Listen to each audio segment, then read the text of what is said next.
Bitcoin, digital pound, central bank digital currency, spy coin. Everyone's talking about how we can make our currency digital, but no one has actually made the case for why a CBDC is needed. What is a CBDC for? What's it for? It's to keep track with the reality of how we'll purchase and save and do our work with our goods. CBDCs have the potential to reverse our relationship with the state and each other by inserting the government into every transaction we make, raising significant concerns about surveillance and financial control. Here are 5 concerns we have about a UK CBDC. Number 5, digital ID and discrimination. CBDCs are particularly concerning when the government is considering the universal and mandatory digital ID for every adult in the UK.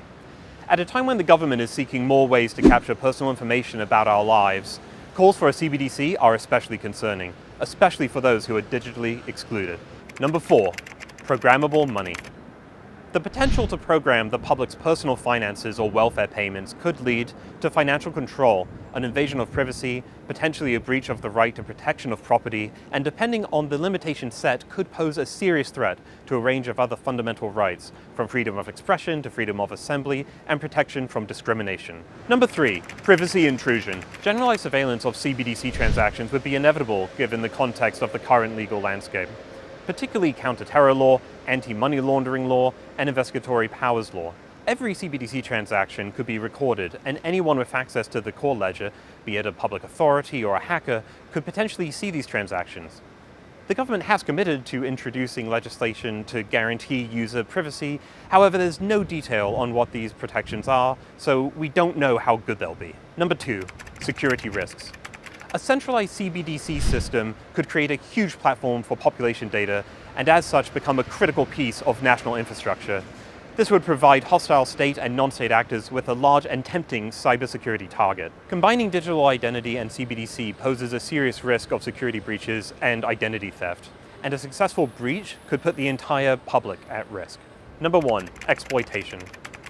CBDC providers could use personal data to develop marketing activities and tailor products and services. Exploiting personal data this way would endorse mass surveillance and exploitation of the public's sensitive personal data, further shrinking the private sphere in a growing digital panopticon. We are concerned by the growing risk to privacy posed by the rise of CBDCs, which have the potential to enable an unprecedented level of financial surveillance. In our new report, Big Bank is Watching You, Preserving Privacy Amid the Rise of CBDCs, we examined the concerns associated with CBDCs and consider whether they could be designed in a way that both protects privacy and promotes economic stability. You can read it by heading to the description below. The number 1 way you can help us fight back against intrusive financial surveillance is by becoming a monthly Big Brother Watch supporter. With the donations from our supporters, we're able to print and write more reports, present our findings to the media and politicians, and campaign for a free future. If you like this video, please remember to subscribe to our channel and comment below. Thank you.